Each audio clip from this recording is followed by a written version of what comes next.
Hi, I'm George. I know it might sound like a boy's name, but I'm actually a girl. It all started with my brother Harry back before I was even born. Sadly, he died in a car accident at the age of 3. Then, 2 years after the accident, my mom fell pregnant with me. Both of my parents longed to have a little boy to fill the gap that Harry had left them with. So, when I was born a girl, I imagine my parents must have been distraught. They christened me George Harry Hastings. Thinking back on it now, I always had boys' toys like action figures and water pistols. My parents never put me in pretty dresses or skirts. In fact, in all the pictures of me as a little kid, I'm in Harry's old clothes. They also cut my hair short, like a boy's. I guess friends and family found my parents' behavior odd, as before I turned 2, we moved far away from everyone. I was homeschooled during preschool and primary school. My house was my whole world. I had pirate-themed wallpaper, even though I much preferred mermaids. At that point, I really thought I was a boy, and not even confused about gender differences. Sometimes, the neighbor's son would come around for playdates. When I showed him my pirate ship collection, he told me that his little sister had a baby doll collection, and she was so obsessed with it. He told me about all the doll's accessories, all the clothes that would be changed every 15 minutes, all the hairstyles that might take hours to be done. He thought girls were gross, but I was like hypnotized hearing about that. I loved everything she did more than any boring pirate ship that I got. But when I told my parents, my mom instantly got upset. My dad got seriously angry and told me that boys would never be allowed to play with stuff like that. From then on, whenever that boy came around, I had to try my best to act like I thought boys should, and told him I thought girls were gross. Mom overheard me telling him that girls stank. She gave me the biggest smile. I was pleased that I made her happy. One time, this boy and I were floating pirate ships in the bathtub when he said he needed to pee. The toilet was right beside the bathtub, so I could see him. Well, I didn't want to. It was just something out of the corner of my eye that made me notice. The way he did it was so weird. He didn't sit down, but he pulled something out of his pants. I was so confused, so I asked my dad. That was when I found out the truth. He sat me down and said, "That's how boys actually do it in that situation. You and him are different. Yes, you're a girl, so don't ever share a bathroom with anyone." He then explained that my mom found it hard to deal with my brother's death, especially as when I was born, I reminded them of Harry. So I'm basically living in the shadow of my dead brother to please their feelings. When I was 12, my parents had no choice but to send me to middle school as they didn't approve the homeschool application. The morning of my first day at school, Dad dropped me off. Before I stepped out of the car, he said, "You can't tell anyone you're a girl. Or else." I was already terrified about pretending to be a boy in front of all my new classmates without having Dad threaten me too. "I won't," I told him. "Good, George," he sighed. "Your mom needs this. She wouldn't cope with losing her son again." On my first day at school, I had no idea how my parents could fake this, but no one knew I was really a girl. Even my teacher called me her boy and gave me male school uniforms. I made friends with a boy named Darren, and it wasn't long before we became pretty much inseparable. Being around him made me feel like a boy. Yeah, at times it was tricky, especially in the restrooms and changing rooms. I obviously couldn't use the urinals, and I always got changed in a cubicle so I didn't have to undress in front of the other boys. I made up some excuse that I had a skin condition and didn't want the other kids to see it. None of the other kids ever said anything bad about this, as they knew Darren would get mad at them. My skin condition excuse got me out of swimming, too. Thankfully. The years passed, and the lie became harder to keep. My breasts began to develop, and although I'm a small-built girl, they became noticeable. I had to wrap bandages around my chest to hide them. It could cause restricted breathing sometimes, so my dad told my teacher that I had heart disease and couldn't attend any physical activity at school, which made me even sadder. Now, at 13, I know I can't do this anymore.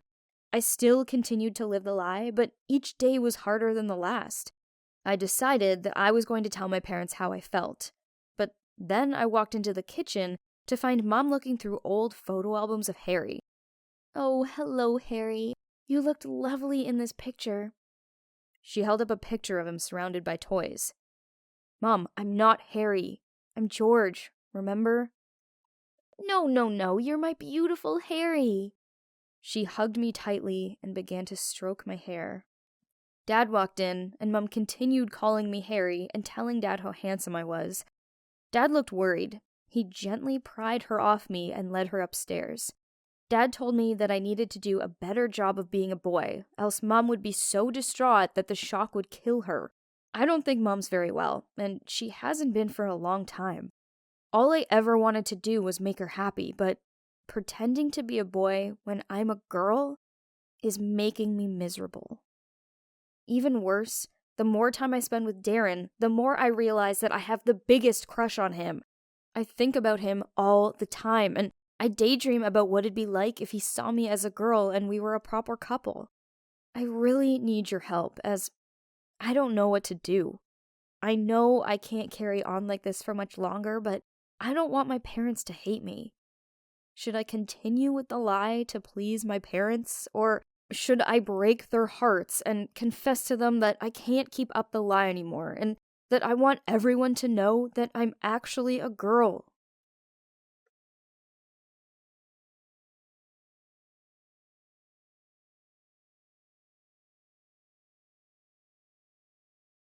Little Jasmine was playing football with her friends when they stopped because someone had to go pee. Yeah, I gotta go too. They all went to the woods, and Jasmine's jaw dropped upon seeing them. What in the world? Why are they all peeing standing up like that? Jasmine is the youngest child and only girl in an all-boy family. Her mother passed away when she was born, so she grew up with her father and 3 brothers. Her dad is a successful businessman who can ensure a happy life for his 3 sons, but struggles with Jasmine because he's only used to raising boys. Although he tried his best to raise a daughter, Jasmine became more like a 4th son. She has short hair, dresses like them, and plays her brother's games. She even tends to skip showers for days at a time. Her bedroom is messy and decorated with boy stuff. Her brothers even gave her a boy's name. One day while playing, her eldest brother Gary called over his younger siblings. Roll call! Like soldiers, the 3 younger siblings lined up from tallest to shortest, proclaiming their names loud and proud. Gary, Aaron, Nick, Jasmine? Her brothers looked at her, frowning disapprovingly. Then Gary had an idea. Nah, that doesn't sound right. How would you like a new name? A new name? Not a real new name. Just a nickname. Something cool we can call you. How about that? Sure. How about we call her Gucci? Gucci, like the luxury brand? Yeah, it sounds cool. So, how about that, Jasmine? You like Gucci? Jasmine nodded, and from that day forward, everyone called her Gucci. She learned to like it more than her real name, and as she grew up, she just assumed she was a boy. That is, until the incident happened today. Feeling absolutely bamboozled, Jasmine dashed home to tell her dad what she saw. Dad, am I a different type of boy? No, you're a girl, Jasmine. A girl? Does it matter? Not really. Okay, cool. That's all I need to know. After that, Jasmine still dressed up and played boys' games until a shocking event happened when she turned 12.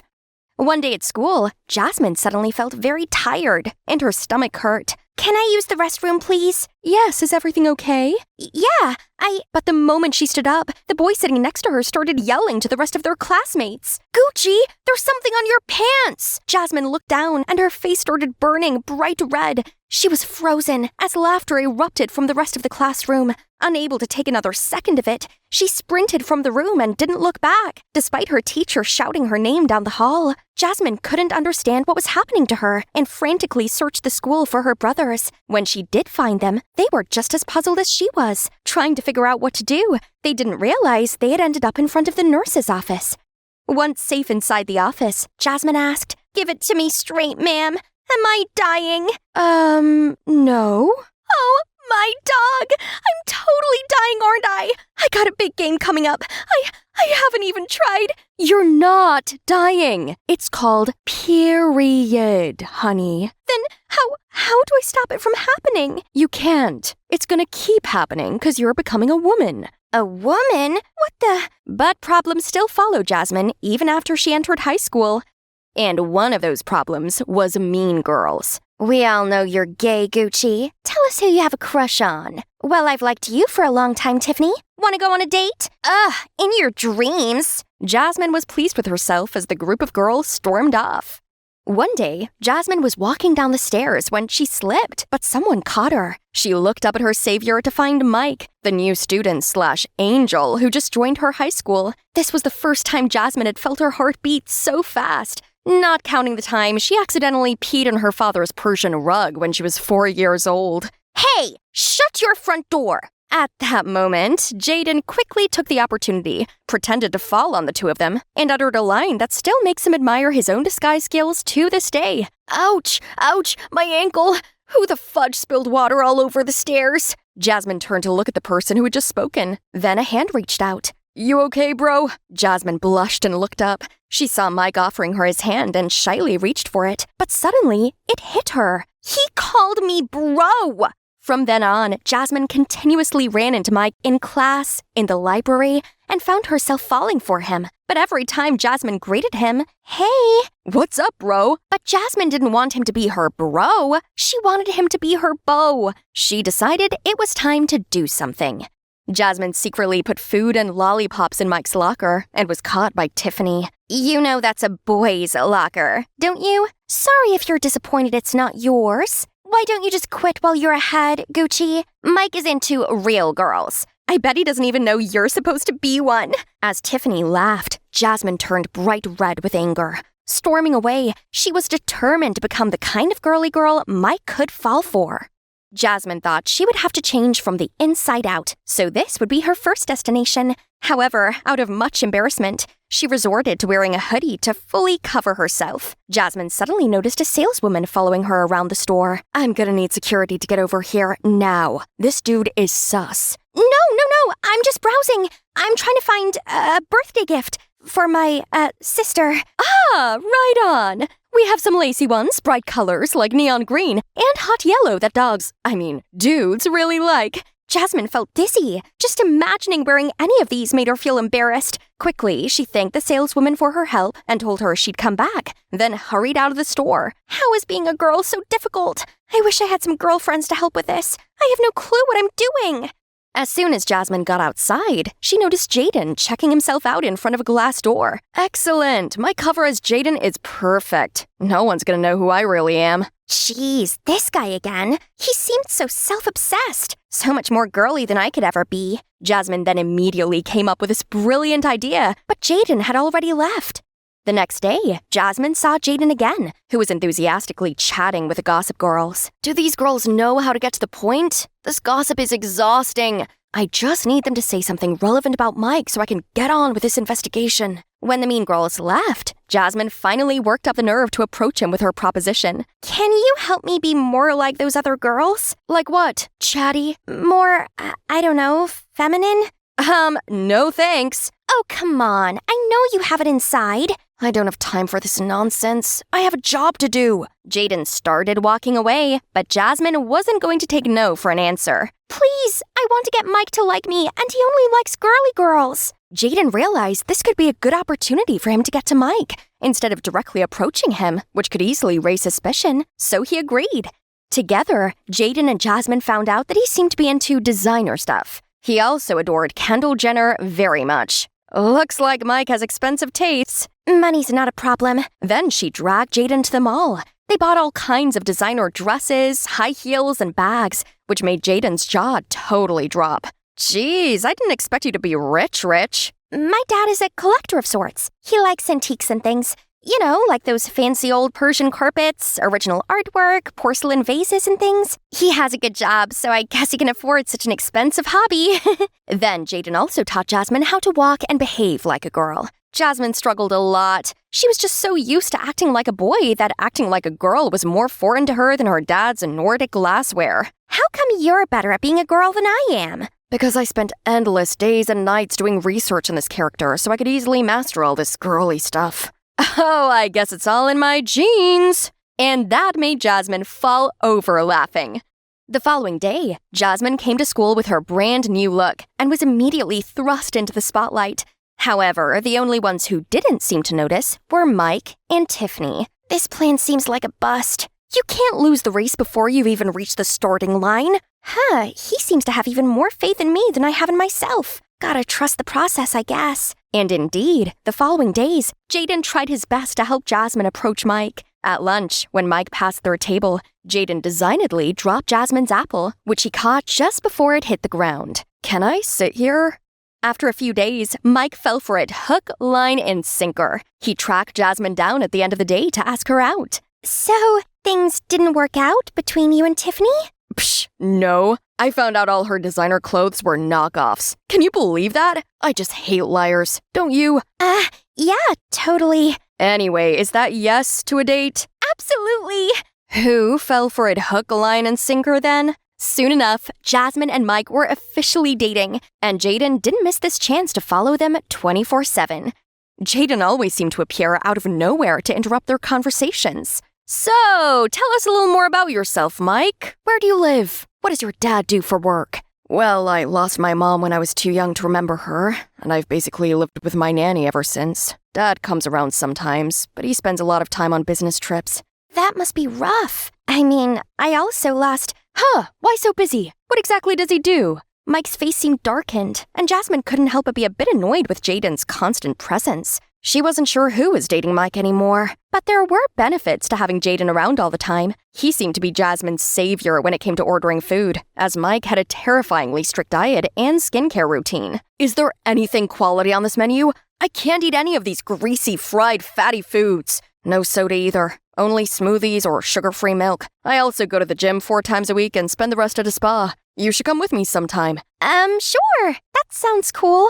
In order to keep her girly image, Jasmine tried to delicately take a few bites of the salad and ignored her grumbling stomach. Luckily, Mike had to leave early, so once he was out of sight, Jaden slid his full plate of food over to Jasmine. Here, you could act in your natural habitat now. Thank you so much. As Jasmine began eagerly scarfing down his food, Jaden reached for Mike's unfinished drink and took a sip. What the heck is this poison? I should have you know that was the only thing Mike found acceptable on the menu. A sugar-free kale smoothie. Ick. No wonder he couldn't even finish it. Then they had a great evening talking and dining on deliciously greasy, fried, fatty foods.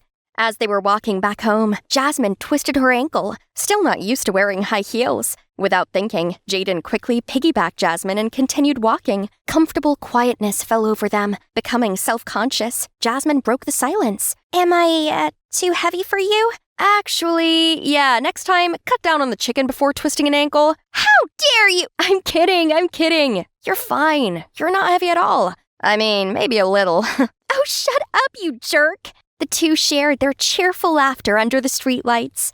Meanwhile, after seeing Jasmine and Mike together, Tiffany threw a tantrum and thought to herself she wouldn't let them off that easily. One day, when Jasmine and Mike were discussing where to go out next time, Jaden immediately seized the chance. Let's go to Mike's house. Come on. Alrighty then, my house it is. Let's go. When they arrived, Jaden couldn't stop admiring the house and looked everywhere, but only God knew he was just looking for clues. Staying fully in character, Jaden touched a little bit of everything, clinging on to Mike and gushing over everything. This house is beautiful and huge. It must be awesome living basically by yourself with all this. Is your dad around by any chance? We'd love to meet him. Meanwhile, Jasmine was becoming a little uncomfortable with how obsessed with Mike Jaden seemed to be. Is he gay? I mean, that's fine, but he could just say that. Later, when the two of them were alone, Jasmine figured it was time to confront Jaden. Hey, I was wondering, do you, have a crush on my boyfriend? Jaden was dumbfounded for a second, and before he could think more about it, he slyly smiled and pressed Jasmine against the wall. What makes you think so? I'm into girls. Jasmine couldn't think straight with Jaden's face so close to hers. Want me to prove it to you? Flustered, she hurriedly pulled away, heart fluttering, blushing profusely. I would like you to stop being a third wheel then. Thank you for helping me approach Mike and all, but now that we're dating, I would appreciate it if you could give us some space. Please. Jaden was taken aback for a second, then calmly said, You're right. Sorry. I'll back off. Being the third wheel all this time hasn't gotten me any info on Mike's dad anyway. He really was laying low, and maybe Mike didn't even know anything about what his father was doing. The FBI might need to find another way to approach this investigation. Little did Jaden know, Jasmine had become an unexpected factor in his investigation plan. Jaden was taken aback for a second, then calmly said, "You're right. Sorry. I'll back off. Being the third wheel all this time hasn't gotten me any info on Mike's dad anyway." He really was laying low. And maybe Mike didn't even know anything about what his father was doing. The FBI might need to find another way to approach this investigation. Little did Jaden know, Jasmine had become an unexpected factor in his investigation plan. After that time, Jasmine and Mike had private dates, just the two of them, but they left Jasmine feeling more and more distant from him.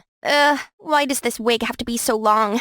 And these freaking shoes! Why do girls want to torture themselves with these things? Jasmine thought about the last time she was with Jaden, how she could just remove the stupid heels and enjoy being carried by him. But of course, that could never happen in front of Mike. Jaden has kept his promise and leaves us two alone. But why do I feel like something is missing? You look really beautiful today. That necklace is divine.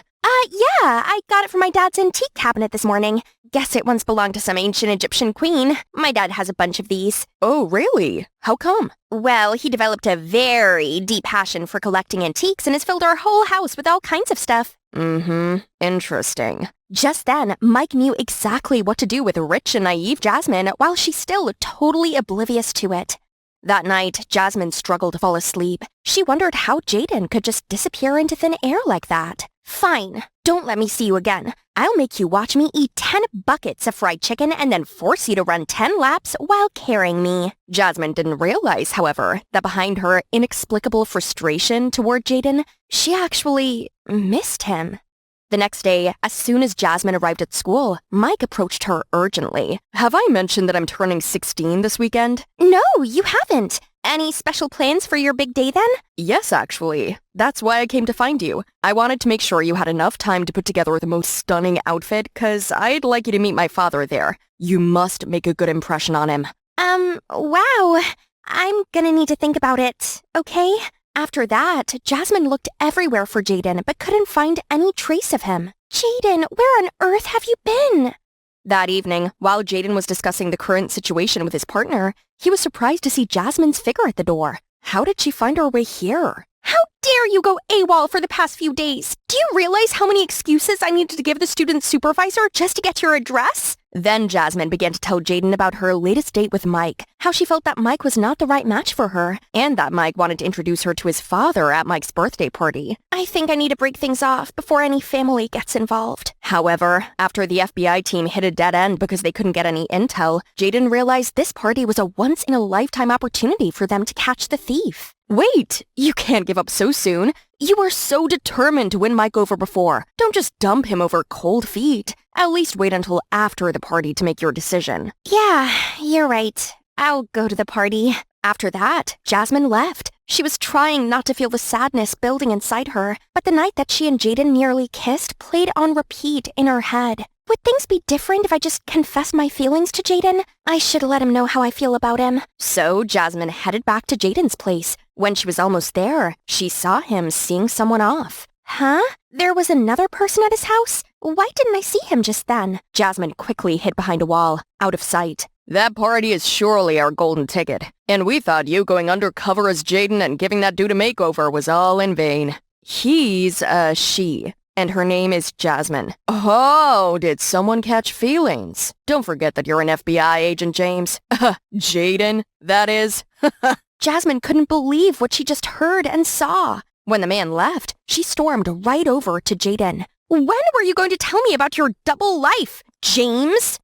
I wish I could tell you everything, but I really can't. But I won't deny what you did here. I'm an FBI agent, and I've been undercover as a high school student to follow Mike. Jasmine, please listen to me.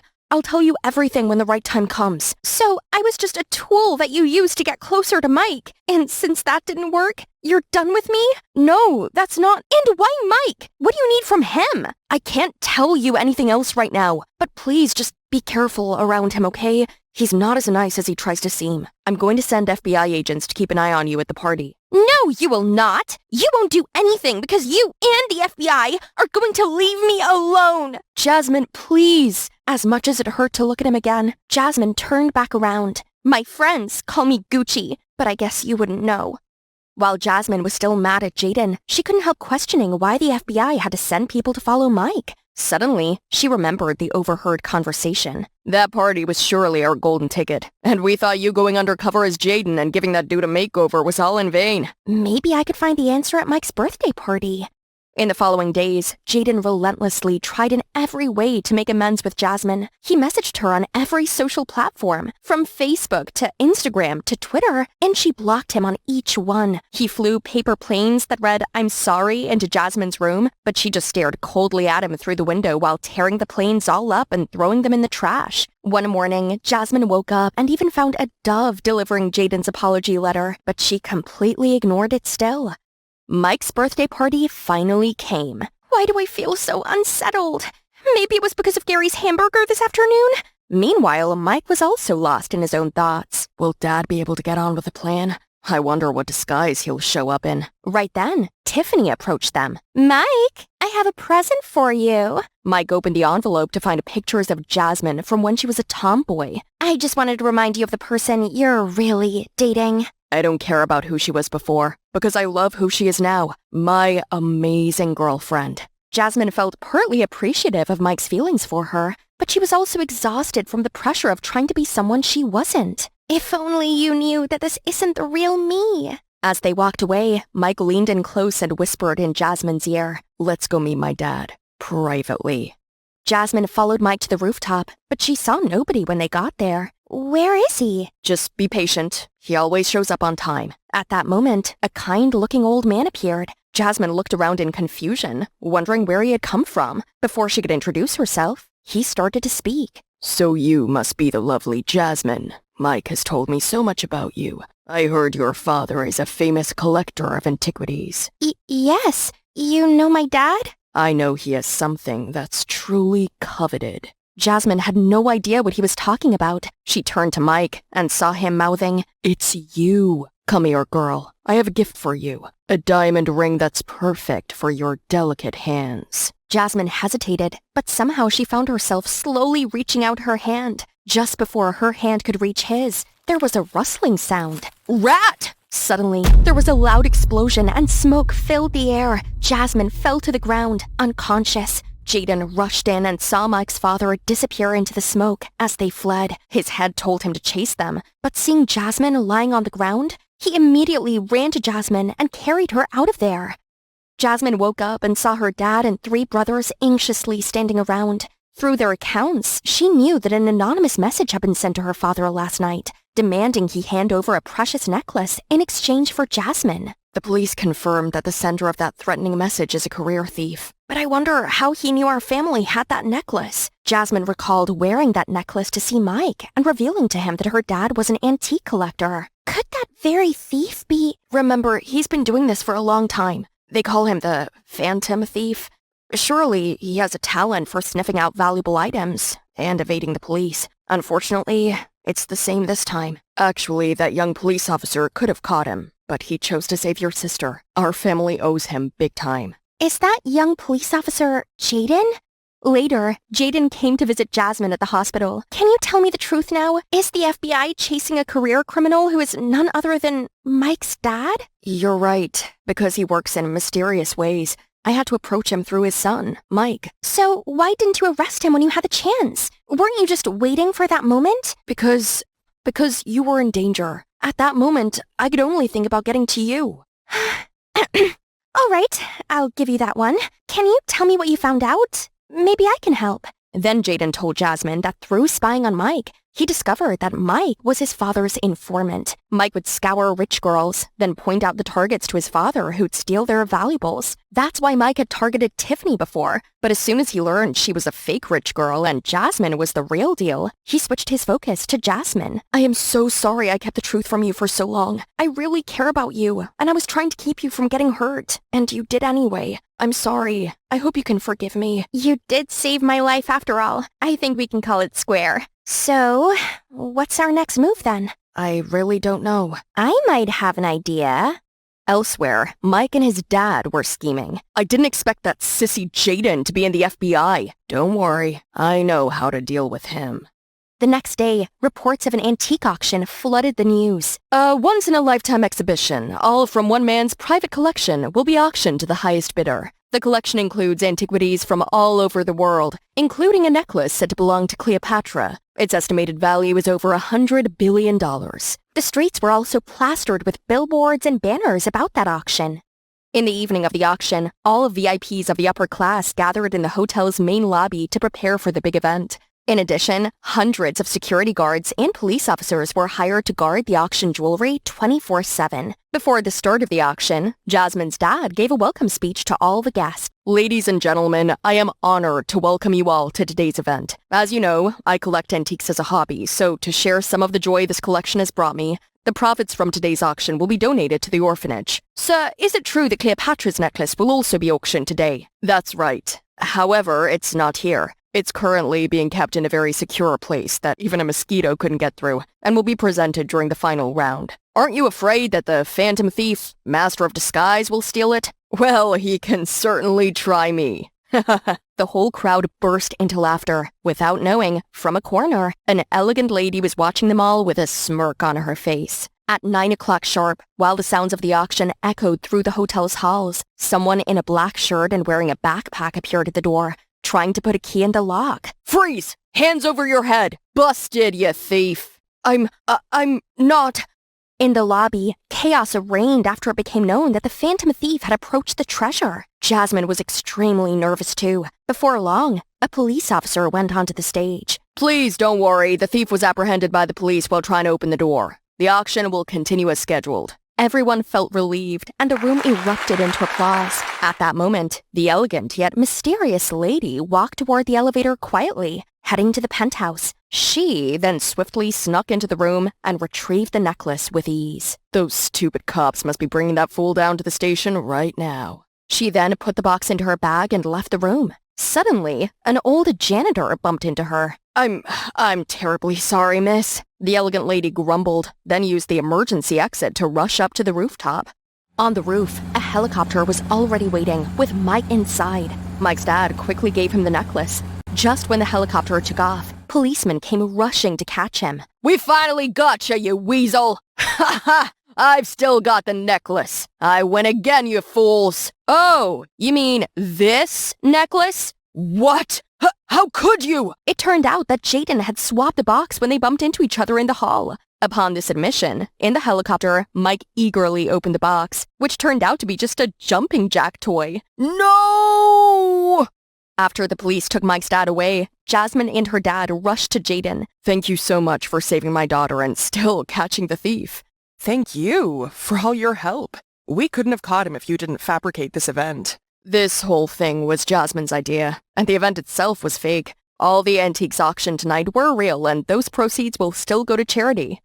We did it. You're right. We did it. Whatever happened with the other thief who got caught earlier? Oh, he was hired to distract the FBI, but we knew from the start he wasn't our thief. Luckily, the arrest announcement was just the thing we needed to get Mike's dad to make his move and to make him think he was going to get away with it. Now I just need to know how you switched those boxes so smoothly. Are you a magician too? Nope, I'm just me. The next day, Jaden finally had some time alone with Jasmine, And it was finally time to tell her the rest of everything. It might not be my place to say, but I understand how you've been feeling. Trying to be someone? Heck, it's my job. But it's not your job to change to make other people like you. The right people are the ones who love you for who you really are. People like, me. Jasmine was touched. She had so many things she wanted to say, but she was simply speechless. She turned to Jaden, And upon seeing just his site profile, she blushed. Are you okay? Jasmine was going to respond, but she hiccuped again. I think I know what to do.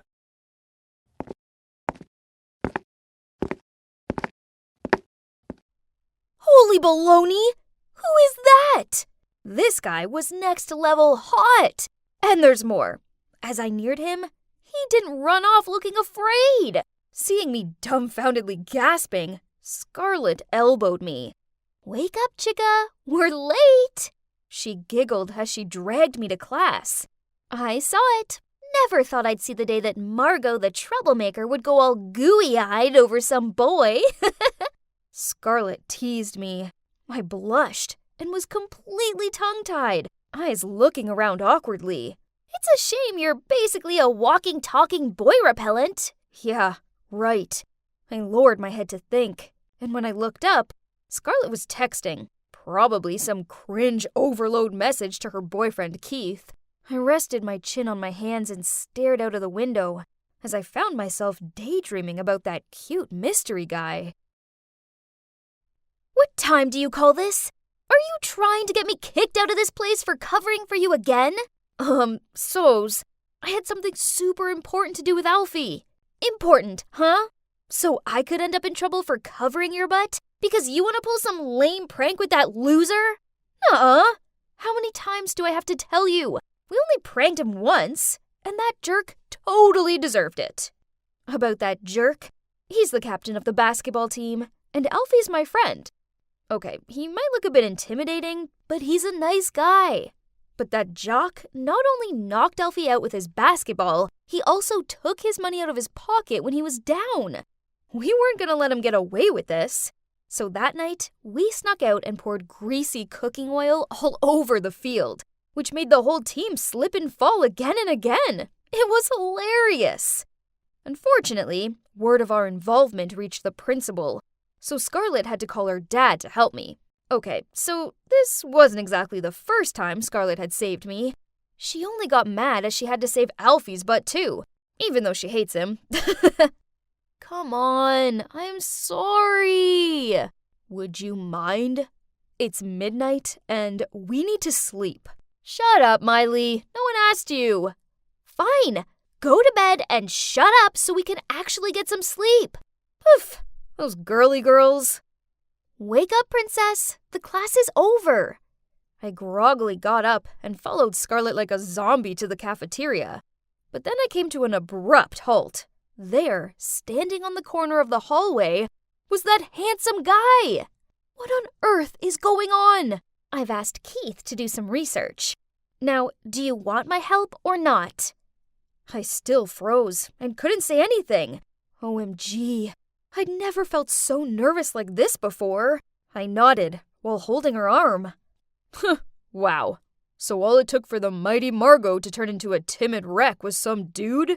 Oh, and by the way, he's called Jared, and he's studying classical music. Very elegant. Huh? I blurted out. Classical music? This sucks! I mean, how's a girl like me ever gonna reach his level? Don't worry, I'll help you. Then she changed her attitude. On one condition. You know what? Scarlett demanded me to stop hanging out with Alfie, 'cause it was not good for the girly image I needed to get Jared's attention. Plus, I wouldn't be allowed to pass the dorm's curfew. If I broke these conditions, then she wouldn't help me anymore. Fine, I agree. Sorry, Alfie. You'll just have to carry on without me. Keith befriended Jared and asked him to come over to our school again to check on those pianos in the music room. When there's an oops emergency, he will leave Jared with me, who it turns out is struggling with the piano. Genius! As you can see, this plan is going well so far. Just this dress was really suffocating me. Ugh. But being around Jared seemed to suffocate me even more. Luckily, he was quite friendly, so we started talking easily, and now he's playing for me. Do you have any plans after school? No, not yet. I'm about to go to this music cafe in town. Would you like to join me? OMG! Of course I said yes! Does this count as a first date? We actually had a lot of fun. I was in seventh heaven. On our way back, I was startled when I saw Alfie across the street. Noticing me with Jared, Alfie glared at me with this maddened, wide-eyed look. I gave him the shush sign and looked away. No surprises. My phone beeped. You blew me off to hang out with that sissy boy? And what's with your clothes? Jeez, Alfie was angry for sure, but I couldn't do this right now. I'd promised Scarlett I wouldn't talk to him anymore. So I ignored the message and walked straight past him. As soon as I arrived back at the dorm, the girls cooed around and asked me about the date. They seemed so happy for me. So, when's the next date? He asked me to come over to his school tomorrow, and then we're gonna have dinner. Ah! The girls screamed in unison. Surprising, as I didn't think these grumpy girls cared this much about me. I was so excited about the date, So I arrived early at Jared's school to find him practicing with another girl. I walked into the room with a smile on my face, and Jared introduced me to her, Maeve. Then he told me to wait there and left to go to the bathroom. This Maeve girl sniggered, then looked me up and down and said, "Give it up. An unrefined girl like you doesn't deserve him." Huh? What on earth did I ever do to her? Angry, I knocked over her music sheets. She picked it up, then sternly said, "Just you wait. I won't let you get away with it." Then she shoved past me and stormed off. Then, at dinner, I couldn't help it. "So, that Maeve?" Our parents are very close, so we've been friends since we were little, and now we both study music. She seems really into you." "I'm not so sure about that. We're just friends." "So he doesn't like that Maeve girl?" "I guess. Just forget about her. I have a very important date with Jared, and I need your help." Right at that moment, a call from Alfie arrived, but Scarlett was sitting right next to me, so I couldn't pick up. After a few calls, he texted me, "You gotta help me this time. I can't do it by myself." Oh, God help me. I didn't have the heart to abandon my friend. So I decided to sneak out and go see Alfie. Okay, so it's not what you think. Those times I was late weren't because we were up to no good. We've been fixing up this abandoned house for these homeless kids instead. This time, one of those kids, Kevin, had a serious fever. I had to help Alfie borrow some money and take Kevin to the hospital. I tried to be deadly quiet as I crept into the dorm room, but I swear Scarlett is the lightest sleeper in existence. And sure enough, she was there waiting for me. "Oh, hi Margot. It's nice of you to join us." "Yeah, sorry. It was, an emergency." "You just can't help yourself, can you? You broke our agreement to go hang out with that thug friend of yours. I'm not helping you ever again." This sucked. It looked like I was on my own. This is it. My big date with Jared. His dad's the conductor here, and from what I can gather, that's a massive deal. Without Scarlett to help me find the right dress for this event was a nightmare. Oh man, everyone looked so luxurious and classy. I felt like a sore thumb. This obviously wasn't the world I belonged to. But Jared's gentle smile soothed me down a lot. But soon, Maeve was coming towards us. Ugh! "Jared, darling, congrats! I think this concert will be amazing." "Oh, it's you again. Nice dress." Ugh! She was really pulling on my leg. But stay calm. Now breathe. Breathe. Then they both talked about Mozart, Beethoven. I didn't understand a thing, as well as the whole concert. I didn't understand either. Afterward, Jared led me over to his parents. OMG, this was scary. I gave them the bouquet of flowers I've prepared and congratulated them on the concert. Luckily, they both seemed really friendly and were really content with my gift. But then Maeve appeared and hugged Jared's mom. "Jared, it's lovely to be around such polite girls." Smirking, Maeve replied, "I wouldn't be so sure about that. Margot here likes hiding her true personality." Okay, so I may have failed to keep my cool and blurted out some bad words. Oops. Jared and his parents looked shocked by this, but before I could try and rectify the situation, Maeve pulled out her phone and waved around a photo of me with Alfie. I wanted to explain, but I just ended up stuttering out a load of nonsense. In the end, Jared pulled me aside and told me, "I think it's best if you just leave." I ran out of there close to tears. Worse still, I couldn't run in this dumb dress. I'd lost Jared, and it was past curfew. So if I went back now, Scarlett would get mad at me. So I decided that I wasn't going to go back. Nope. Instead, I was going to run away. I'd been staying here for a couple of days. I feel safe here, and Alfie bought me some clothes and food. Ugh, why is she here? I wasn't in the mood for a lecture. But to my surprise, she rushed over to me and wrapped her arms around me. "How could you just leave me like that? Have you any idea how worried I've been? Anyway, Alfie told me everything. I'm sorry for misjudging you." She pulled away. "You do stink, though." There's one more person who wants to see you, Margot. I looked at him with confusion. Then at the door, it was Jared. Margot, when I saw that photo, I was shocked. I thought I must be some joke to you, and you were really with Alfie. But then I couldn't stop thinking about you. Now I've spoken to Scarlett and Alfie. I know better. I like you, Margot. The real you. And I don't want you to think you have to change for me. Do you think you can give this idiot another chance? I hesitated, pretending that it was something I had to think about. Then smirking, I shouted out yes and rushed into his arms. So, what now? Well, I'm back in the dorm, and yep, I still sneak out, and yep, Scarlett still covers for me. Jared and I are an official couple, and he's even helping me with a fundraiser concert to help out the homeless kids. So, I guess that this tough girl is actually not so tough after all.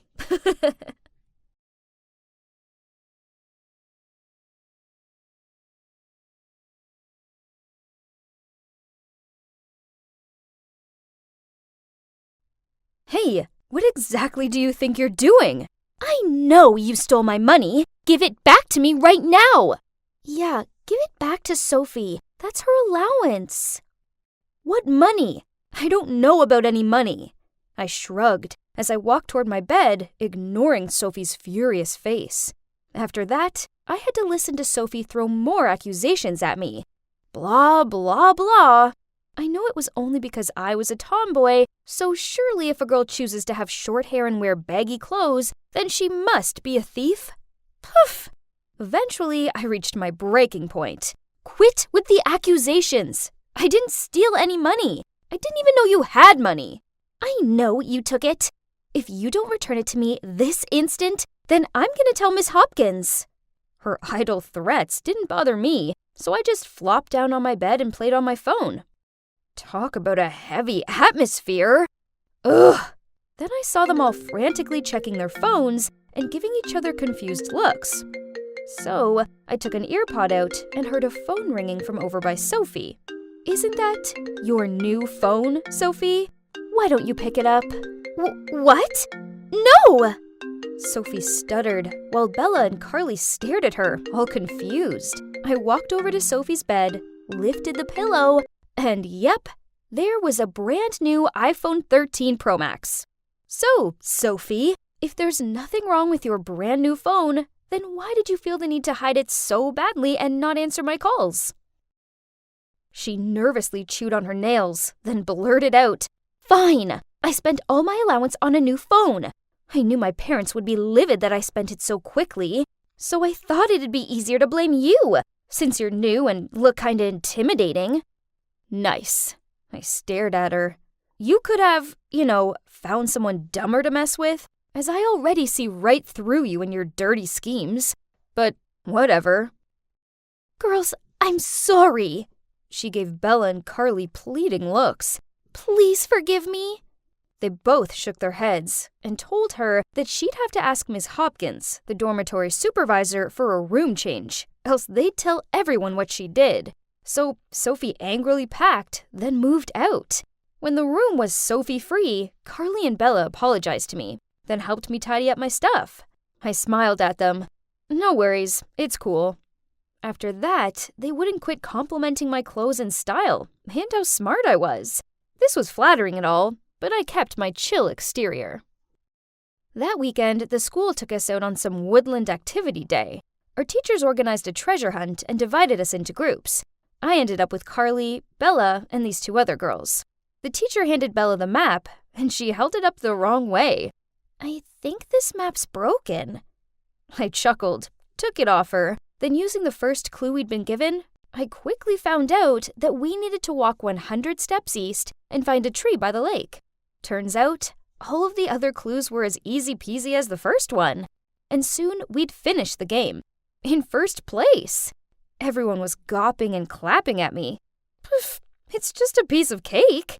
We were on our way back to the dorm room when Carly sidled up to me and said, Hey Sam, you did great today. Oh, it's nothing.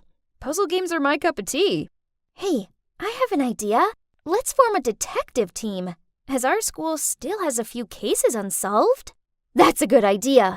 With the Sherlock Holmes minds of ours combined, nothing is impossible. Then the three of us looked at one another and laughed. I gave a nod in agreement. I mean, a detective agency sounded kind of fun. And that's how the CSI detective team was born. It stands for Caroline, Samantha, Isabel. Of course. At first, everyone laughed at us because they thought this group was nonsense. But then, the math exam was stolen, and through our expert investigation skills, we linked it to none other than Aubrey, the top student in the class. Hey, we even caught the creep who broke into the school to spy on the girls. And it was only a matter of time till everyone began to recognize our talents. One day, the three of us were standing at the locker when a series of message alarms rang out. It turns out that our school's confession page has a new post claiming that Liam, the most popular boy at school, was seducing, then defrauding numerous girls. They also posted some of the love notes Liam had slid into the girls' locker to manipulate them into giving him money. The message showed, "I can't wait to take you on a special date, but my debit card won't work. If you lend me yours, I'll make our date unbelievable. I promise. X." OMG, this is unbelievable. At that moment, I felt a tap on my shoulder, and I turned around to see a sullen-looking Liam standing there. "Please, you've gotta help me. These are all false accusations. Please help me find out who did this." And of course, all of us nodded immediately. No one would refuse to help a boy as cute as Liam. Oh, I mean, we're the school's famous detective team, so how can we ignore this? Right? Yeah, right. I rolled my eyes. I didn't blame Carly for liking Liam. I mean, everyone likes him. I guess even I did. Bella then interrupted my daydreaming. Come on, guys. Let's focus on our job. I think the person who did this must have some kind of grudge against Liam. Everyone agreed and started investigating, which led me to sneak into Liam's dorm and rifle through the bin. Bingo! I found a scrunched up piece of paper with the messages Liam had supposedly sent to his victims, scrawled in green ink. Then, who should just so happen to have green smudge on their hand but James, one of Liam's roommates. It turns out James did this just because he was jealous of Liam's popularity. How petty. Well, this success certainly made the detective group more credible. We actually had our own fan base, and I was always overhearing other kids talking about us in a good way. Best of all, Liam was so grateful to us that he started hanging out with us more. We even went to the park with him one weekend, and he bought us all ice creams. Carly kept on flicking out her hair and giving him doe-eyed looks, while being the chilled girl I am, I kept it at a smile and a thanks. The only one who didn't seem impressed by Liam was Bella, who took the ice cream, forced a polite smile, then ignored him. Oh well, at least this meant one less competitor for his affection. One day, we were having lunch when we overheard the girls at the next table talking about how a girl saw a ghost in the old chemistry lab, and it scared her so badly, she refused to leave her bedroom for days. According to the others, the legend of this ghost had been around for a long time. Now, this sounded like a job for the CSI, but Bella immediately folded her arms and shook her head. No, I'm not going. There are no ghosts in this world. I firmly said, yep, so we have to go and clear this up. But no matter how much Carly and I tried to persuade her, she point-blank refused to go. Don't you know about the curse? If anyone goes looking for this ghost, they will be cursed and have bad luck for the rest of their lives. Didn't you just say there are no ghosts in this world? So why does that dumb curse bother you? Actually, I'm afraid of ghosts. I looked at Bella and tried not to laugh. Okay, so you stay in the room. Then me and Carly went to discuss plans for the evening. We were hiding in the corner of the chemistry lab. Jeez, it was boring in here, and I was kinda hungry. I should have brought snacks. Suddenly, a cold wind blew past us. It made me all goose-pimply. Carly shook my arm and whispered, Sam, let's go back to the dorm. Shh! I heard something. Footsteps. Then I felt a touch on my shoulder. I looked at Carly. Then we both screamed and bolted for the door. Thud! We hit something and fell to the floor. I scrambled to get up and saw Carly with her eyes closed and praying. Please, Ghost, please forgive us. What are you doing here this late? I looked up. It turned out to be a frowning Miss Hopkins. Yep, we both ended up getting a week's worth of detention for sneaking around at this hour. Ugh. After Miss Hopkins gave us another lecture and escorted us back to our dorm, Bella looked at us from her bed and said, I told you that you'd both end up cursed, didn't I? I snorted. I mean, a curse was nonsense, right? But then weird things started happening to me and Carly. My history assignment disappeared 10 minutes before the deadline. Carly went to put her sports kit on and found it covered in mud stains. And our personal items kept on disappearing, then reappearing in weird places. Worse still, the rumor of the detective team being cursed spread very quickly. Enough was enough. I needed to investigate this so-called curse and get to the bottom of it. I told Bella and Carly what I planned to do, but they didn't seem convinced. No, what if something bad happens? I'm never going back there. Sam, you shouldn't go there either. Okay, chill. I won't do it. It's just an idea. Calm down. That's what I told them. But the thing is, I don't give up easily, and I needed to figure out what was going on. So that night, I snuck out of the room and went to the lab alone. The hallway leading to the lab was so dark and quiet that I could hear my own breathing. Then suddenly, I saw a dark figure standing in front of the lab door. I tiptoed over. Then I heard a voice. Did anyone see you? So ghosts can talk now? But wait, why is this voice so familiar? I shone my phone flashlight at it. Bella? And Liam? Bella startled. Listen to me first. It's not what you're thinking. Oh my God, had my friend been betraying me all this time? I immediately turned away and stormed off. Bella tried catching up with me to explain, but I didn't want to hear it. It was her all along. She'd played those sneaky tricks on Carly and me, so we thought we were cursed and wouldn't go back to her and Liam's secret rendezvous place. Back in the room, I told Carly what had happened, and we decided to ignore Bella. That's what she deserved. One day, we were eating lunch when Bella came over. Both of us were about to leave, but Bella hurriedly said, "Please give me a chance to explain." There's no need to explain. We know what you did. I know I messed up, but it's only because I'm afraid you guys will react like this, and I didn't want to lose our friendship. I put down the tray and reluctantly sat down. I've been dating Liam for a while, and we were going to go public, but then I could see that you both liked him, and I was worried you'd be mad at me, and our detective team would disband. God, you're such an idiot. Do you think we're that selfish? So yeah, we have a bit of a crush on Liam, but if you told us you were dating him, we would have been cool with it. Hearing that, Bella looked embarrassed. Then she gave a reconciling smile.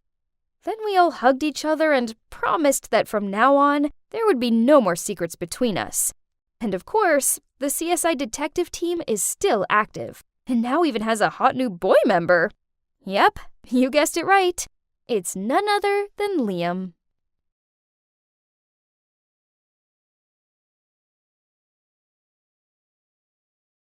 Hey, I'm Callie. I'm almost 16, but I could live in peace only in the first 2 years of my child's life, until my little brother, Ethan, came along and ruined everything. I always hoped that little brat had never been born, and if you're the oldest sibling like I am, then chances are you'll feel the same way as I do. Firstly, his birth meant that my parents barely noticed me anymore. Yeah, I know I was 2 back then, so I don't actually remember this, but as the years passed by, I saw how it was. I got into trouble for dumb things because I was the oldest, while Ethan got away with everything because he was too young to understand. Ugh, I really hate my brother. And I could tell tons of reasons for that. We always fought over the last slice of pizza. When he got it, he'd eat it open-mouthed in front of me. and Mom would smile and say, "Ah, my growing boy." But when I got it, Mom would frown at me and say, "Callie, don't be greedy." Ugh! He'd sneak into my room and took the plushy bunny my bestie gave me and superglued its ears together. So I took his Switch and hid it in the basement. It took him an entire week to find it. Ha! In revenge, he smeared chocolate over the back of my pants. I only realized what was going on when other kids started laughing and pointing at me. I had to wear my sweater tied around my waist for the rest of the day, even though it was freezing. So, I retaliated by rubbing stinging nettles on his pillow. The next morning, his face was bright red and he couldn't stop itching. It was so funny. It was also a photo shoot day. So much to his protests, a makeup artist spent ages applying makeup on him to cover up the redness. He looked so ridiculous. You see, my dad's a politician, so sometimes we have to appear in photo shoots where we look like a loving, harmonious family. Pfft, as if. I could play pretend for the cameras, but in reality, I really just wanted to kick my brother's butt. We just didn't get on at all. He's such a brat. So I guess pranking each other was our coping strategy. I mean, hey, it isn't easy living with someone you hate. Our pranks happen so often that our parents just let us get on with it. However, there is one thing Ethan is terrified of. It all started back when he was 8, and Dad was watching The Walking Dead. Me and Ethan walked into the room just as there was a zoom-in scene in which a zombie was having a feeding frenzy. Being the brave girl, I thought it was interesting and sat down and watched it with Dad. But my bro, being the wuss, he screamed, then ran out of the room, hid under our parents' bed, burst into tears, and refused to move for 2 hours because he was convinced that at the sight of that zombie, he knew he must be chosen, and zombies were going out to get him. Gotta Achilles heel. So, not long after that, when he dropped my brand new headphones down the toilet, which made me have to put my hand in to pick it up, I decided to get revenge on him.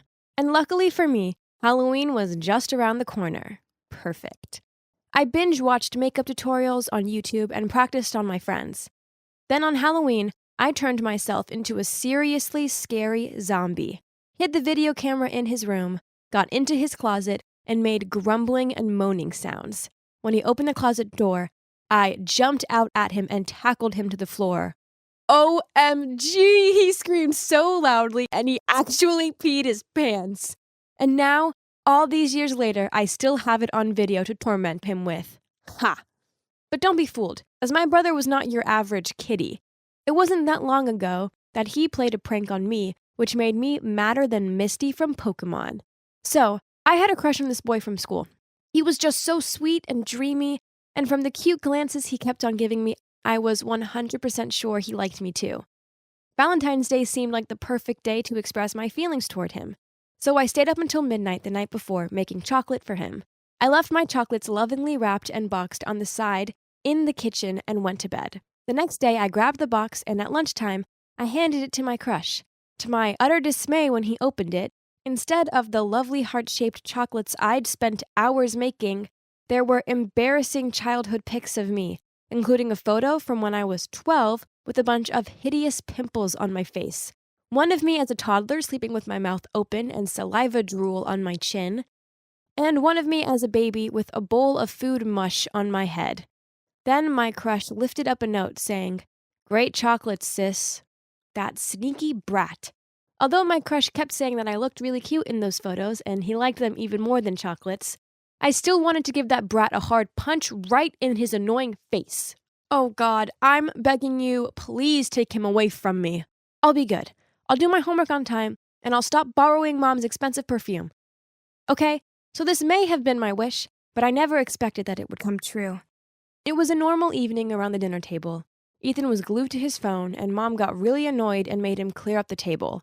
While he was doing that, I saw a message pop up on his phone from someone called Sophie, saying, "Okay, I'll see you in the front of the cinema at 8 p.m. I'm looking forward to it," smiley face. What? Ethan had a date? Oh, my sweet little bro. It was payback time for ruining my crush's chocolates. So I stealthily followed Ethan to the cinema. Because the cinema was pretty close to our home, we both walked. He cut through the park. Geez, it was creepy at this time. I swear the trees looked like monsters. Anyway, I saw something light up by my feet. I picked it up. It was Ethan's phone. What an idiot. I was so gonna make him work hard to get this back. As I walked out of the park, I saw a black van parked nearby.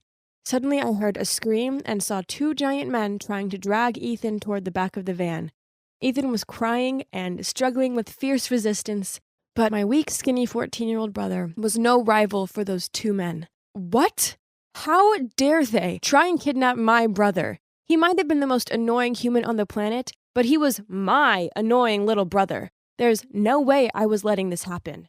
I rushed forward and shouted, "Ethan, zombie mode on!" My presence startled the two kidnappers, and this made them more intent on dragging him toward the van. When all of a sudden, Ethan bit down hard into the hand of the man who was covering his mouth, just like how zombies always do. Good one, bro. The man wept out and shook his hand. The other man pulled on Ethan's arm, but he managed to scramble to his feet. As the man tried to push him into the van, Ethan sought his opportunity and kicked him right between his legs. Ouch. While this was going on, I called the cops and told them to be quick. Then I saw the jerk with the bitten hand about to grab Ethan again. So I screamed out loud, "Ethan, run!" He sprinted off into the park and the bitten man followed him. It was exactly a real-life zombie chase. Huh. Suddenly, I felt arms grab me around the waist. Oh no, it was the other guy. He said, "I guess you'll have to go too," before he lifted me up and carried me over to the back of the van. I screamed out and tried hitting and kicking out, but he was too strong. He threw me into the back of the van before he could get in. I smashed the van door and quickly locked the door from the inside to knock him out. Lucky for me, not him, but the guy chasing Ethan was the one who was keeping the key. It was so scary when the kidnapper kept shouting at me outside, but I was even more frightened thinking Ethan could get hurt somewhere out there. Then suddenly I heard his voice. "Hey, stop!" Did he get caught? I looked out to see the contrary. He was running towards me after two police officials. They were holding their guns to control the guy standing by the van. Ethan was safe and came back for me. I opened the door and jumped into his arms. Oh, let's skip this part. I get goosebumps every time I recall this weepy situation. Me and Ethan followed the cops and saw the other kidnapper handcuffed to a tree, fighting with mosquitoes with his one free arm in the dark. The police told me that during the way heading to the van, Ethan kept on complaining about how slow and unprofessional they were, as they should come to save me first instead. My boy still stubbornly said, "I could run myself, but this wimp couldn't." The idiot definitely couldn't have imagined that he has a Wonder Woman big sister like me. Our parents rushed into the police department to see us. And yep, weepy part again. Turned out my dad's rival had hired the guy to kidnap Ethan so that they could use him to blackmail my dad. I don't clearly understand the whole situation. Maybe after this I'll watch more political movies, but now, thanks God, we're safe. I may have wished my brother would disappear, but when I actually could have lost him forever, well, I have to admit that it really freaked me out. And it turns out he felt the same way about me too. Crazy, huh? Of course, we still play pranks on each other. We wouldn't be us if we didn't. But I realized something. He might be the most annoying brat ever, but he's still my family. And I love my family so much. However, I'm pretty sure there'll still be times when I hate my annoying little bro. Like right now, while I'm sitting in my room telling you my story, I'm sure I can hear him giggling outside of my door. What's the betting I open it and end up with a bucket of cold water on my head or something? All this may because I have told my mom he has a girlfriend. Tough luck, little bro. There's no way you're getting the better of this pranking queen.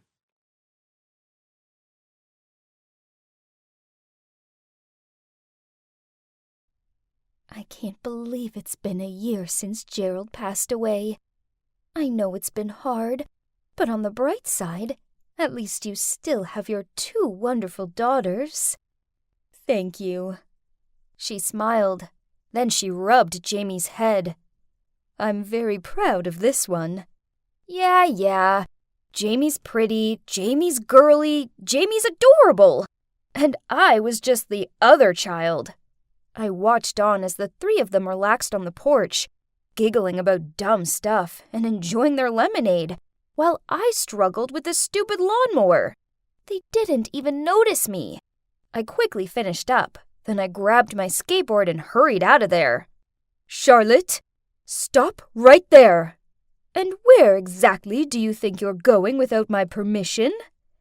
Skateboarding. I grumbled, then left. Whatever. She didn't care anyway.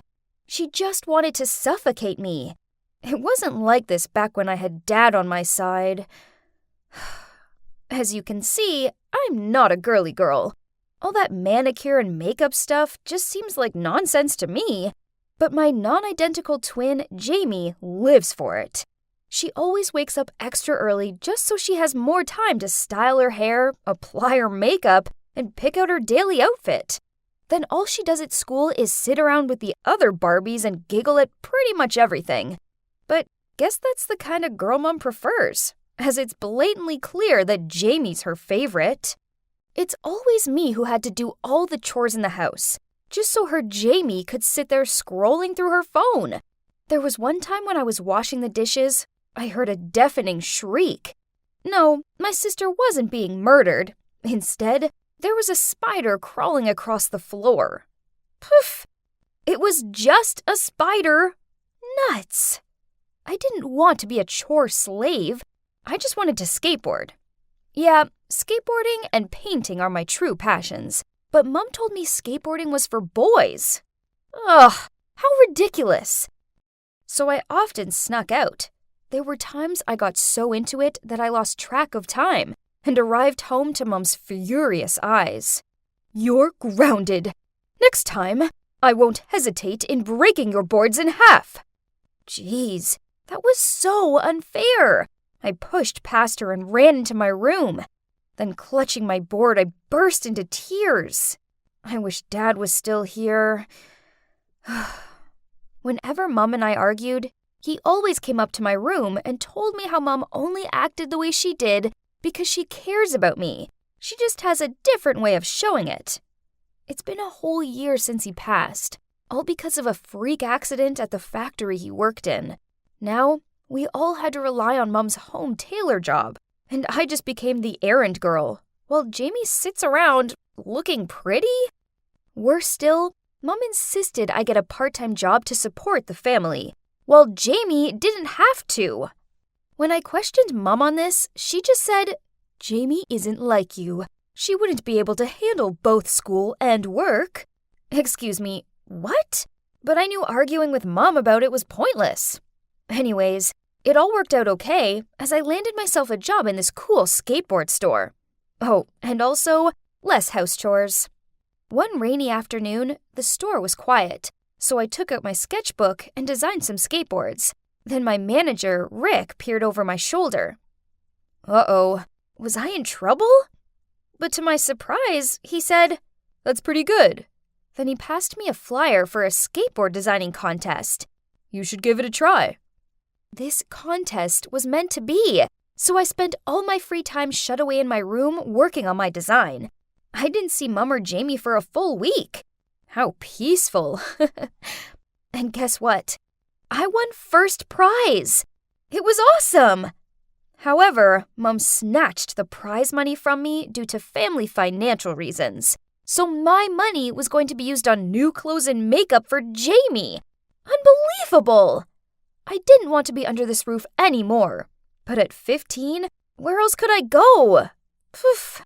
Then Mum told me her work was slow at the moment, so I should enter more contests to support my family. Hey, it got me out of chores, so I agreed to it. And I pretty much won all of them. But it did annoy me that I didn't get to keep my rewards. Then when I saw Jamie showing off her new shoes, I just wanted to yank them off her feet and throw them at her. Ugh!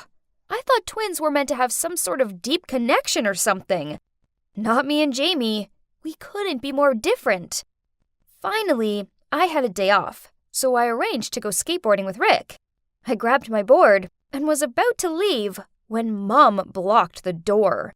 Charlotte, where do you think you're going?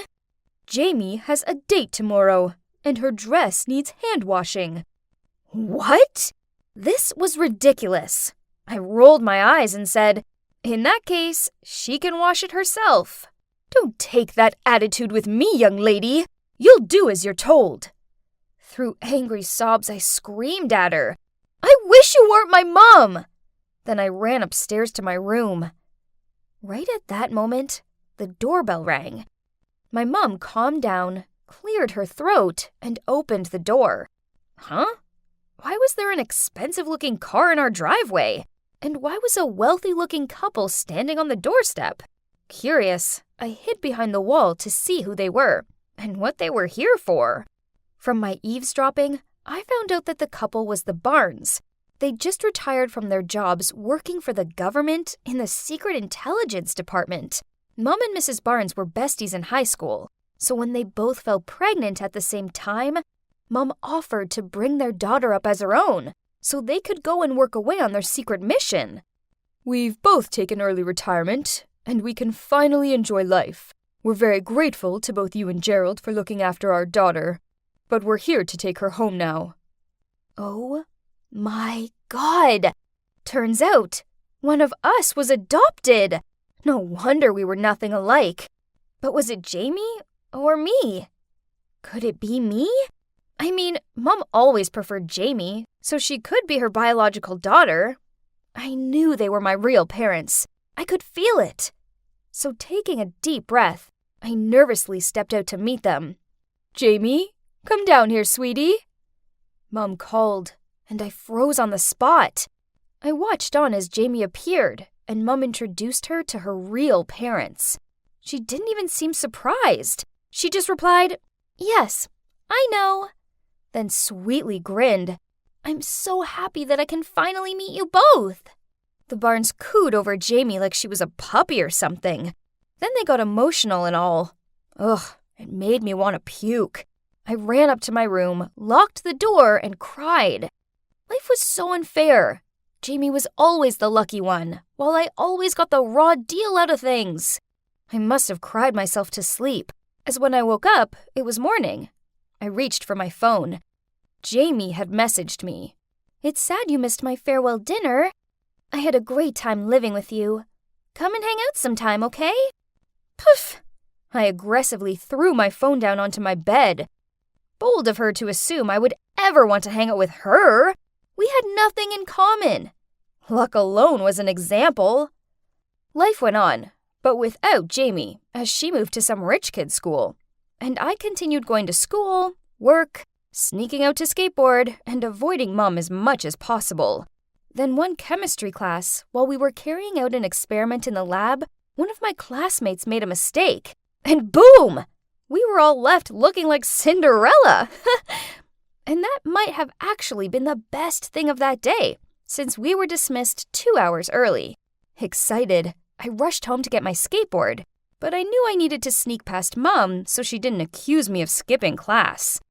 But as I passed the kitchen, I saw her sitting at the table sobbing to herself. What was going on? Suddenly, she stood up and walked out to the backyard. There was a leather notebook and a pen on the kitchen table, so I tiptoed over and took a peek. It looked like her diary. Those freshly written lines were stained with tears. Jamie, my baby, I miss you terribly. I want you to live a wealthy, happy life.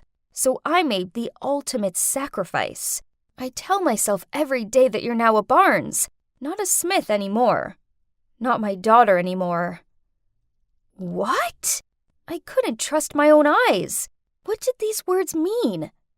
Could it be... But even if she mistreats me sometimes, she couldn't be that kind of person, right? I tore out that page, then hurried off to the skate park.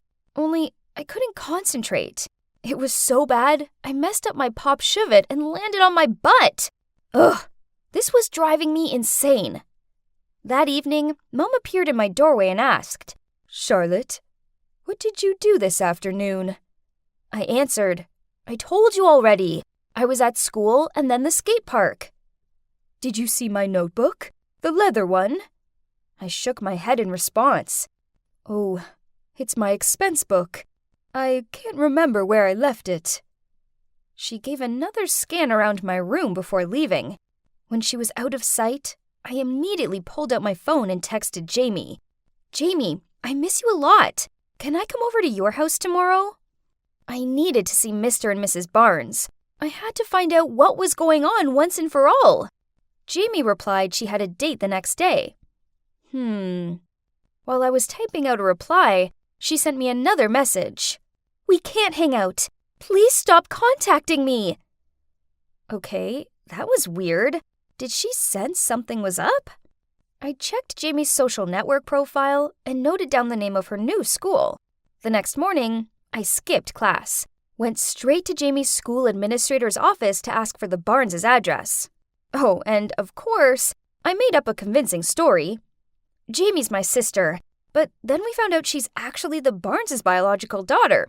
Now my mom, who raised Jamie all these years, is really sick, and I need to tell her, but I don't know how to reach her. Perfect! She handed me the address and even wished me luck. There was no point wasting time, so I skated my way round to the Barneses.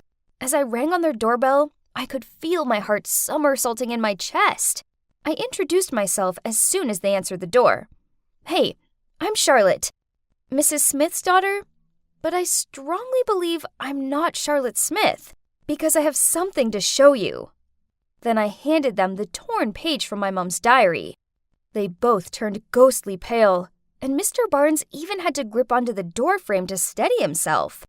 I felt bad for putting them through this. I mean, what if I was wrong? So I suggested, let's just do a DNA test to be sure. A few days later, the Barnes turned up at our house with Jamie. They slammed 2 DNA test results down in front of Mom. I peered down at them. Whoa! Turns out I really am the Barnes' biological daughter after all! Mom gave this expressionless look, but then in a quiet voice she said, "I just wanted Jamie to have a wealthy and privileged life. She's not as strong as Charlotte. She needs this more. Please don't blame her. She didn't know anything about this." Then she hugged Jamie and cried. Mr. and Mrs. Barnes looked overwhelmed. Finally, Mr. Barnes managed to find the words to say, "Jamie's also like a daughter to us now. We will take care of her like you did with our daughter, but just stay away from us." He pulled Jamie away from Mom and guided her out of the house. Mrs. Barnes hugged me as she started crying. I found myself doing the same. This was my real mom holding me. Whoa, this was so crazy. I packed my things, but as I was leaving, my old mom called me back. "Charlotte, I have something to give to you."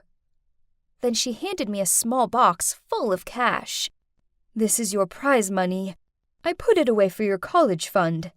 You better have it back. I'm so sorry." My sight blurred with tears. Dad was right. She still cared for me. "My parents will forgive you. Then you'll soon see both of us again," I said as I hugged her tightly. Then I turned and left. A new life was waiting ahead of me. Hi, I'm Lola, and like any typical teenager, I was always asking my parents for some pocket money, but they always said no. It's not that they were poor or anything. They just thought I was too young and irresponsible to have my own money. Silly, right? So I had to take matters into my own hands. I couldn't just go out and get a part-time job because I was only 15, so I Googled some other options. One girl had written that she made good money from flirting with older men, but who was I fooling? I could never do that. I have self-respect. It just wasn't fair. All my friends at school had enough to cover their lunch and snacks and stuff, and even had some money left over to go to the mall and buy all the latest clothes. But not me. I was stuck in old clothes that had gone out of fashion years ago, and it was so embarrassing. And this had to change. There had to be a way. And then I found it. I was going to join the Illuminati. Yep, you heard me right. A powerful organization which is supposed to be secretly controls the entire modern world, probably while wearing cloaks, infiltrating the media, brainwashing everybody somehow. I don't really even know if they are real or not. But anyways, basically, it all started when I put a message on my Facebook asking if anyone had any ideas about how I could make some money. Well, 5 minutes later, I got a message from my ex. We only dated for a few weeks because he broke up with me for a girl from another school, and I swear it's because I dressed so badly and had no money. I hadn't spoken to him since then, so I was surprised to see him pop up in my inbox. He told me about how I could join the Illuminati to be able to get some benefits from them. He said it was really exclusive, but he was in, and that was how he got allowance to afford everything he wanted. Then he asked me if we could meet up, and he'd tell me more. I immediately said yes, even though he'd broken my heart when he dumped me. I mean, that's how badly I wanted money. I was willing to meet up with my ex for it. And you will not believe it. He arrived at my house in a Porsche. I asked him if it was his dad's, and he said no, it was his. He'd bought it himself, and that was just one of his membership benefits. Then he asked if I wanted to join, and if I was serious, and all I could look at was his fancy clothes and sports car. I used to date him, and I know his family was not wealthy. He definitely bought it himself, and now he looked just rich enough to not worry about how much things cost, and I was like, yes, sign me up. But he said there were some things I need to do before I became an official member, and that he'd send me a list later that day. So he sent me the list, and the first thing he asked me to do was to burn cockroaches alive.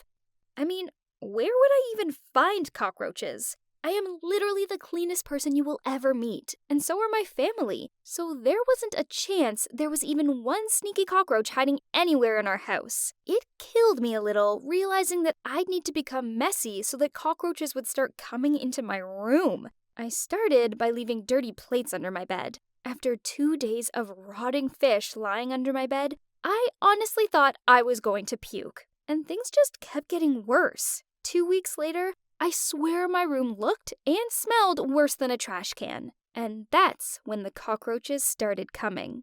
One day, I came home from school, and they were everywhere. I started collecting them, and before my parents got home from work, I turned the stove on the highest temperature and popped them in the fire. I didn't even dare to watch them burn. It devastated me to know I was hurting them. But what choice did I have? I had to get approved to join the Illuminati. I made a video and sent it to my ex, and he said he'd forward it to the head of the society.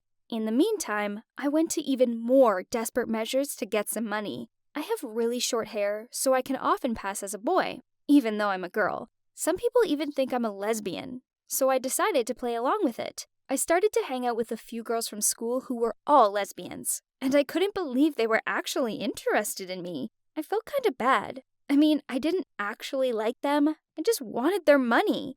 Soon, they were buying me lunch every day, so that meant I could start saving up the money my parents gave me for lunch. But honestly, I just felt empty. I realized those girls felt sorry for me and saw me as some kind of charity case. So, after a while, I moved on from them and started dating a guy called Sandy. He was pretty cute, and I never thought he'd be the kind of guy to like me. And at first, things were great. But one day, he asked me for money so he could buy data for his phone. I said okay, but I quickly regretted it because then he started asking me for other things, like a new t-shirt, a cap, and then at lunchtime, he would just expect me to buy his lunch. But I never did. I always told him I didn't have enough money, even though I did have a little bit saved up. But I'd worked hard for that and wasn't about to spend it on him. After a while, he started treating me badly, and so it came as no surprise when he broke up with me. I didn't even care. He'd become a bit of a burden anyway. By then, it had been like a month, so I messaged my ex to ask if I'd been accepted yet. He just wrote back, "Laugh out loud, not yet. You need to kill 2 rats. Then they'll properly consider you." I couldn't believe it. I cried so much killing cockroaches, so how would I be able to kill 2 rats? I replied to him and said, "Forget it. This was a dumb idea. I can't do it." I'm not joking when I say that literally 5 minutes later, my friend messaged me and told me to go on Instagram. There was my video of me killing the cockroaches, and underneath it said #cockroachkiller. He'd even taken screenshots of the video and made a collage of all my different facial expressions as I killed them. I couldn't believe it. What was he doing? Was this some kind of prank? And then another video popped up in my inbox. It was from him. He was speaking in it and said that he was never actually in the Illuminati, He just wanted to have a bit of fun and didn't think I'd actually be so gullible to believe him. Then he said it wasn't even his Porsche. He just borrowed it from his friend's dad, and that he only managed to buy fancy clothes because he made money from his poetry gigs that he did every weekend. And then he just started laughing, saying that I was crazy, and he was glad he'd broken up with me. And what kind of person would actually be dumb enough to think that they could just join the Illuminati by killing cockroaches? Oh my God, why had I believed him? I felt so sad hearing him say all those nasty things about me. Pretty soon, that video went viral, and everyone at school saw it. Eventually, Instagram took it down. But it'll haunt me forever. The boys at school still laugh at me and call me the cockroach killer, especially Sandy. He is like my biggest enemy now, along with my ex. They were so mean to me, but weirdly enough, none of the girls laughed at me. In fact, the lesbian girls actually stuck by me and supported me, and it made me feel so bad for using them. They genuinely wanted to be my friend. You're probably wondering if I actually managed to make any extra money? Nope. I'd say I'm even poorer now because my guilt won't allow me to let my friends buy me lunch, even when they offer. And of course, my parents are still as stingy as ever. Things are even worse now, as after the whole cockroach thing, they thought I'd gone a bit crazy, and even installed a security system at home so they could keep an eye on me. So, not only do I have no money, I have no privacy either. And it's all because I stupidly believed the Illuminati could change my life for the better. Yeah, right. Guess I'll just need to wait until I'm a bit older and can get a proper job and not rely on others.